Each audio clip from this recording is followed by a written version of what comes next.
তখনই খুশি ও রায়া এসে সমুর পিছনে দাঁড়ায়। আর সেই মুহূর্তেই সমু ছিপে টান দেয়, আর ছিপটা গিয়ে পিছন দিকে কেশপরীর মাথায় গিয়ে গেঁথে যায়। এক নদীর তীরে সুবিশাল প্রাসাদে বসবাস করত সমু রাজকুমার আর তার স্ত্রী কেশপরী খুশি। এই কেশপরী খুশি ও সমুর একটি ছোট্ট মেয়ে ছিল। কেশপরী তার নাম রেখেছিল রায়া। এই সমু রাজকুমারের এক নেশা ছিল মাছ ধরার। না, এভাবে আর হয় না। সারা দিন মাছ ধরার জন্য বসে বসে একটাও মাছ পাই না। আর ভালো লাগছে না। যাই, এবার মহলে ফিরে যাই। সমু রাজকুমার মন খারাপ করে তার প্রাসাদে ফিরে আসে। এই যে রাজকুমার মশাই, বাড়িতে আসার কি দরকার ছিল? যাও, তুমি নদীতে গিয়ে সারাদিন মাছই ধরো। ও কেশপরি, রাগ করছো কেন? আমি তো মনে মনে ভেবেই নিয়েছি যতদিন এই ছিপে মাছ পড়বে না ততদিন আমি মাছ ধরা ছাড়বো না। যেদিন আমার খুব রাগ হয়ে যাবে সেদিন তোমার এই ছিপকে ভেঙে তোমাকে আর তোমার ছিপকে নদীতে ফেলে দেব, এই আমি বলে দিলাম। যত সব। বাবা, মাছ পাও না, কিছু না, তাহলে সারাদিন নদীর পাড়ে বসে থাকো কেন? কাল থেকে আর যাবে না কিন্তু। মেয়েটাও দেখছি মায়ের থেকে এক ধাপ ওপরে। এই মাছ ধরার নেশা তার এত যে রাজ্য পাঠে মন না দিয়ে কেবল মাছই ধরে যায় সে। পরের দিন সকালে সমু রাজকুমার ছিপ হাতে নিয়ে মনে মনে বলে, কেশপরি ঘুম থেকে ওঠার আগে আমি ছিপটা নিয়ে চলে যাই, না হলে আজও আর যেতে দেবে না। এর বেশ কিছুক্ষণ পরে কেশপরী আর রায়া ঘুম থেকে ওঠে।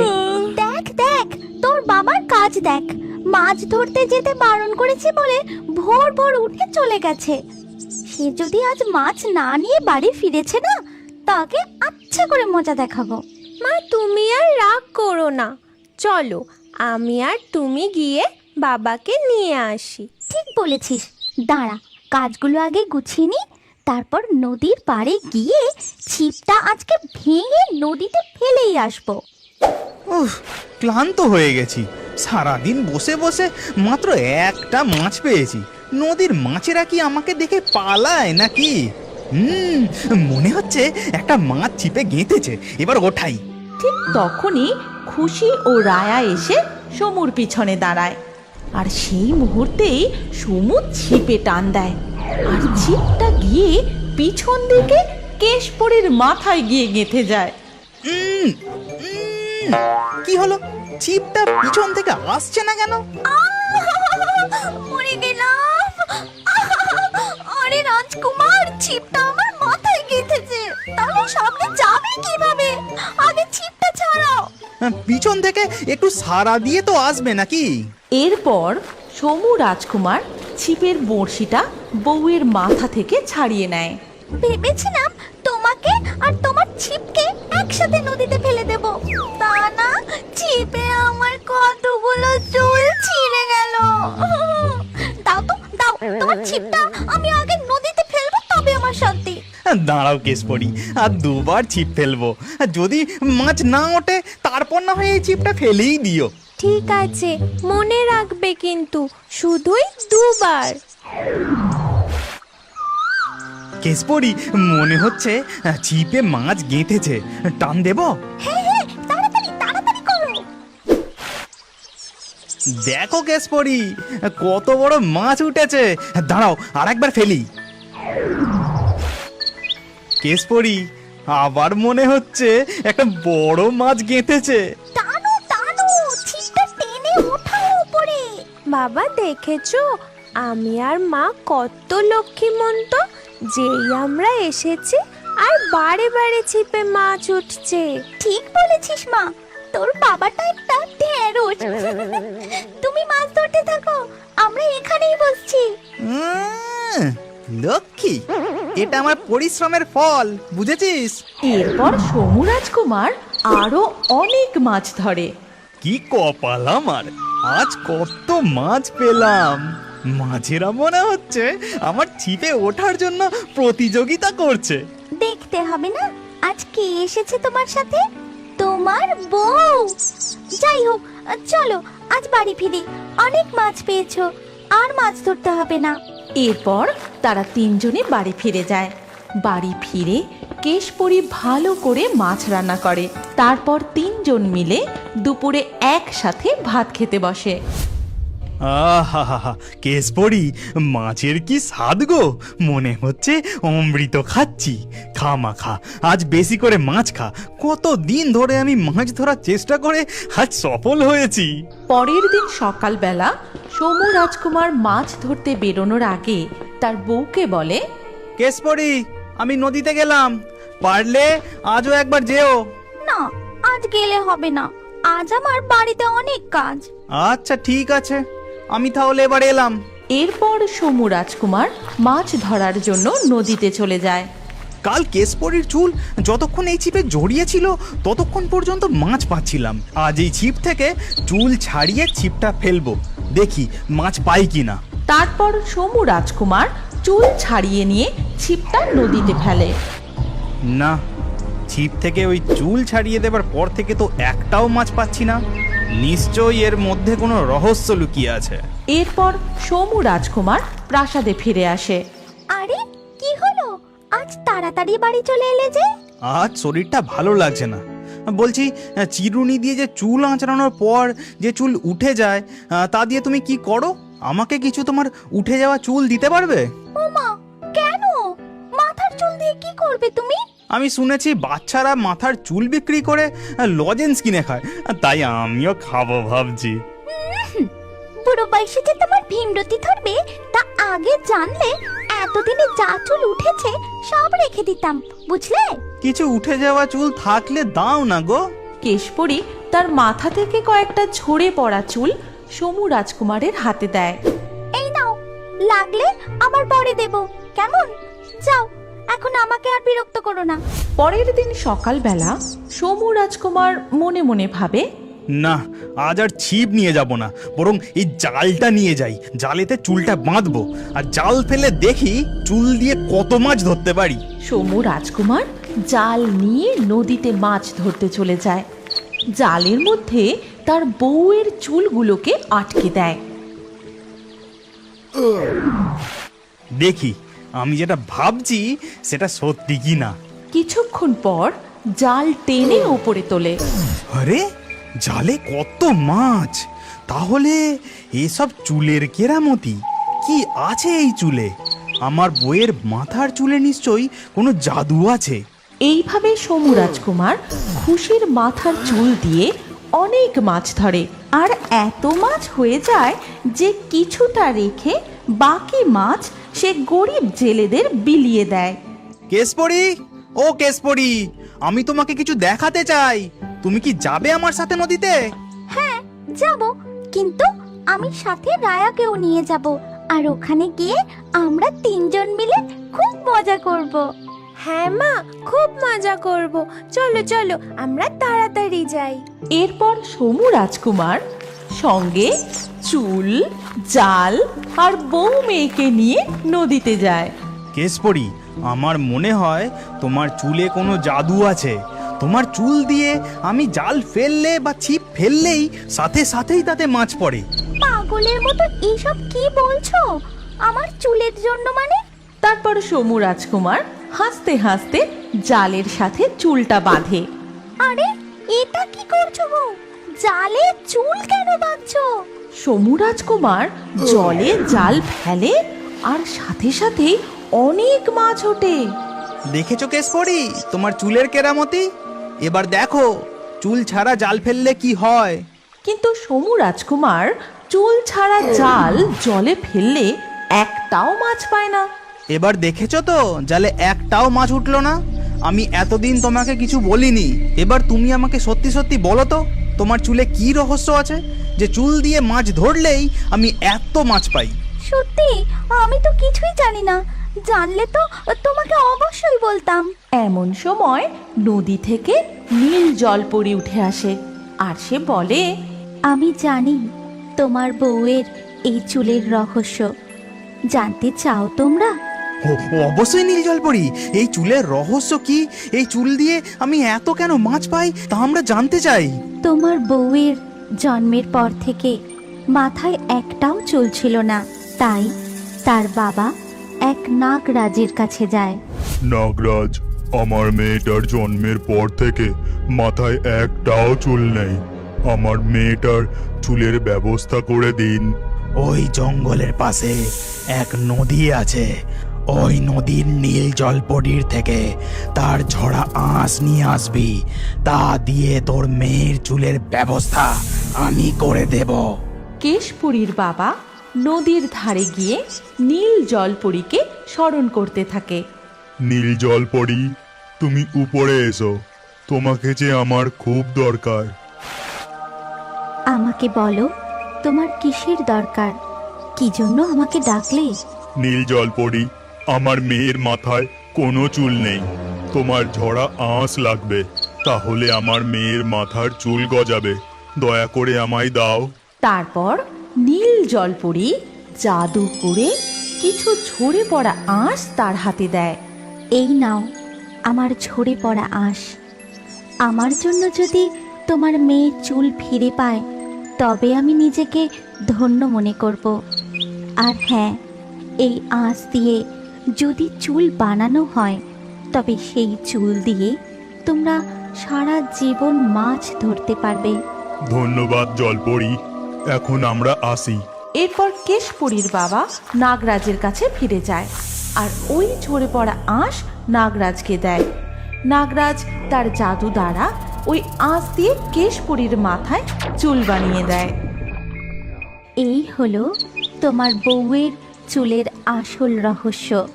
আমি তো তখন অনেক ছোট ছিলাম, আর আমার তেমন জ্ঞান হওয়ার আগেই বাবাও মারা গিয়েছিলেন। তাই আমার চুল যে এমন জাদুর সে ব্যাপারে আমার কিছুই জানা নেই। আরো আগে তোমার এই চুলের রহস্য জানলে আমাকে আর ছিপ হাতে সারাদিন নদীর পাড়ে বসে থাকতে হতো না। খুব হয়েছে, চলো এবার বাড়ি ফিরি। সারা জীবন পড়ে আছে চুল দিয়ে মাছ ধরার জন্য। এরপর থেকে সমু রাজকুমার প্রায় প্রতিদিনই নদী থেকে অনেক মাছ ধরতে থাকে এবং কিছু মাছ নিজেদের জন্য রেখে বাকি মাছ রাজ্যের সাধারণ মানুষের মধ্যে বিলিয়ে দেয়। মধ্যরাত তখন ঝড় বৃষ্টির সঙ্গে বজ্রপাত প্রবল, বাতাসের শোঁ শোঁ গর্জন রাজসভার মধ্যে রাজজ্যোতিষীর কথাকে মাঝে মধ্যেই ম্লান করে দিচ্ছে। গণনা যা বলছে এ মেয়েকে ত্যাগ করাই মঙ্গল হবে মহারাজ। কেন? কি লেখা আছে এই মেয়ের ভাগ্যে? কি এমন ক্ষতি হবে যে বর্জন করার কথা বলছেন? আজ্ঞে মহারাজ, এ কন্যার জন্য রাজ্য, রাজ পরিবার, সাথে মাতা ও পিতার ঘোর অমঙ্গল দেখতে পাচ্ছে। আপনার অনিষ্ট নিশ্চিত। এ যে সাক্ষাৎ এক বিষ কন্যা। আজ এ মানব শিশু কন্যা সন্তান, কিন্তু 18তম বর্ষের জন্ম রাতেই এই কন্যার দুই পা নাগিনীর মতো লেজে পরিণত হবে। একে বর্জন করুন মহারাজ। তুমি যদি রাজজ্যোতিষ না হতে তাহলে এই ক্ষণে তোমার টুটি ছিঁড়ে শেয়াল কুকুরকে খাইয়ে দিতাম। আর একটাও বাক্য ব্যয় করার আগে তুমি চলে যাও এখান থেকে। কিন্তু রাজা রাজজ্যোতিষের কথাকেও ফেলতে পারলেন না এবং কন্যাকে ত্যাগ করার সিদ্ধান্ত নিলেন। রাত থাকতে থাকতে রানী জেসমিন ও রাজা রাজচন্দ্র রাজমহলের পিছনে ভাগীরথীর জলে এক বেতের ঝুড়ি করে ভাসিয়ে দিলেন নবজাতিকা ইন্দুবালাকে। ধীরে ধীরে ভেসে যেতে লাগলো বেতের ঝুড়ি। এই রাতের ইতিহাস 3 জন মানুষ ছাড়া আর কেউ জানতেও পারল না। জ্যোৎস্না আলোয় সমুদ্রের ওপর ভেসে বেড়াতে কতই আনন্দ লাগে। রাতের গভীরে না থাকে কোনো জনমানব আর না থাকে কোনো প্রাণীর ভয়। মন খুলে শুধু সাঁতার কাটো, কি ভালোই না লাগে, তাই না? বোন লালিমা, একটু আস্তে কথা বলো, ভালো করে শোনো। এই গভীর রাত্রে শিশুর কান্নার আওয়াজ ভেসে আসছে। এ কি ধরনের মায়া যে জলের উপর মানব শিশুর কান্নার শব্দ আসছে? আরে ওটা কি? ওই দিক থেকে কি একটা যেন ভেসে এই দিকেই আসছে। বেতের ঝুড়িটি ভাসতে ভাসতে ক্রমশ 2 জলপরীর দিকে এগিয়ে আসতে লাগলো। নীলিমা জলপরী আর লালিমা জলপরী মনে একটু সংশয় বোধ নিয়েই বেতের ঝুড়ির একদম সামনে এগিয়ে যায় ওই রহস্যময় কান্নার কারণ জানার জন্য। বোন, দেখো, এ তো এক শিশু কন্যা। এ কেমন নিষ্ঠুর পিতামাতা সদ্যজাত শিশু কন্যাকে এমন উত্তাল জলরাশির মধ্যে ভাসিয়ে দিয়েছে। আমরা এই শিশু কন্যাকে লালন পালন করব। চলো নিয়ে যাই আমাদের সাথে। আমাদের জলরাজ্যের পাশে যে দ্বীপটি রয়েছে সেখানেই এই কন্যাকে রেখে ভালোবাসা আর যত্ন দিয়ে বড় করে তুলব। আমরা দুজনেই হব এই কন্যার মা। দুই জলপরি এই কথা বলতে বলতে সেই দ্বীপের পাড়ে এসে পৌঁছায়। এতক্ষণে সকাল হয়ে গেছে। এখানে দিনের আলোতেও জলপরীদের কোনো প্রাণের ভয় থাকে না, কারণ কোনো জনমানবই এই স্থানের ব্যাপারে জানে না। এই দ্বীপ স্বর্গরাজ্য থেকেও কোনো অংশে কম নয়। চারিদিকে সবুজ গাছ, আছে নদী, পাখির ডাক ও শুধু শান্তি আর শান্তি। বোন নীলিমা, আমাদের এই দ্বীপে তো সব কিছুই আছে, নেই শুধু বসবাস করার মতো কোনো ঘর। আমি বরং এই শিশু কন্যার জন্য জাদু দিয়ে একটি ঘর বানিয়ে দিই। এই বলে লালিমা পরী তার হাত ঘুরিয়ে জাদু করলো, আর সাথে সাথেই তৈরি হয়ে গেল এক মাটির ঘর। আর নীলিমা জলপরী শিশুকন্যাকে কোলে তুলে নিয়ে জল থেকে অদৃশ্য হয়ে প্রকট হলো সেই মাটির ঘরে। এর কিছুক্ষণ পরেই ঘরে আসে লালিমা জলপরী। বোন, তুমি আর আমি জলপরি রূপেই আমাদের কন্যাকে লালন পালন করব, কিন্তু এখন আমাদের জলরাজ্যে ফিরে যাওয়ার সময় হয়ে এসেছে। তুমি এবার একে জাদু দিয়ে ঘুম পাড়িয়ে দাও। নীলিমা জলপরী আর লালিমা জলপরী তাদের কন্যাকে ঘুম পাড়িয়ে আবার ফিরে যায় জলরাজ্যে। লালিমা, আমরা তো জলপরি, জলই আমাদের জীবন। আর এই জলরাজ্য গোটা পৃথিবী থেকে সম্পূর্ণ নিরাপদ। কোনো জনমানব আমাদের এই রাজ্যের ধারে কাছেও আসতে পারে না। কিন্তু আমাদের জলরাজ্যের নিয়ম অনুসারে মায়া শক্তিহীন কেউই আমাদের রাজ্যের সীমানা অতিক্রম করতে পারে না। কিন্তু বোন, আমাদের এই মানব শিশুকন্যা সারা জীবন কিভাবে একা একা দ্বীপে থাকবে? আমরা কি একে তার রাজ্যে ফিরিয়ে দিতে পারি না? হয়তো এটা কখনোই সম্ভব হবে না, কারণ সেই ঘটনার পর থেকে আমরা এই রাজ্যের বাইরে বেরোলেও কোনো সমুদ্র তটে পৌঁছবার অনুমতি আমাদের নেই। মৎস্য রাজার আদেশ আমরা অমান্য করতে পারি না। কিন্তু মৎস্য রাজাও তো এখনোই দুষ্টু কালনাগের হাতে বন্দি। রাজাকে বন্দি করে সিংহাসন দখল করেছে সে। আমাদের এই জলরাজ্য এখন আর নিরাপদ নেই বোন। সোনা জলপরি তার বিশ্বাসঘাতক বন্ধু কালনাগকে আমাদের রাজ্য দেখাতে যদি না নিয়ে আসতো, তাহলে আমাদের এই দুর্দশা কখনোই হতো না। যাক, কি আর করা যাবে, এখন আমাদের কন্যা সন্তানকে বড় করে তোলাটাই আমাদের জীবনের লক্ষ্য। চলো আমরা দ্বীপের উপরে যাই, আমাদের মেয়ের হয়তো খুব খিদে পেয়েছে। দুই জলপরী জলরাজ্য থেকে অদৃশ্য হয়ে গিয়ে পৌঁছায় সেই মাটির বাড়ির ভিতর। তখনও তাদের মেয়ে ঘুমিয়েছিল। লালিমা পরী তার মায়া শক্তি দিয়ে মেয়ের ঘুম ভাঙায়। তারপর তাকে খাওয়ানো, তার সঙ্গে গল্প করা, খেলা করা ও অনেক সময় কাটানোর পর তারা আবার জলরাজ্যে ফিরে যায়।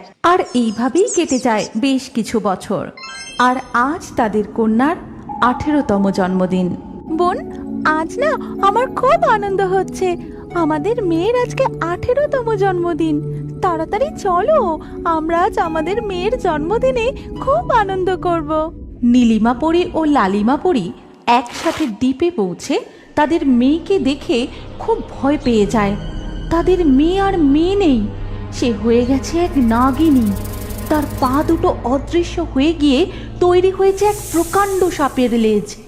মা মা, দেখো আমার একটা কত বড় লেজ হয়েছে। এখন তো এই প্রান্ত থেকে ও প্রান্ত দৌড়ে যেতেও কোনো কষ্ট হয় না।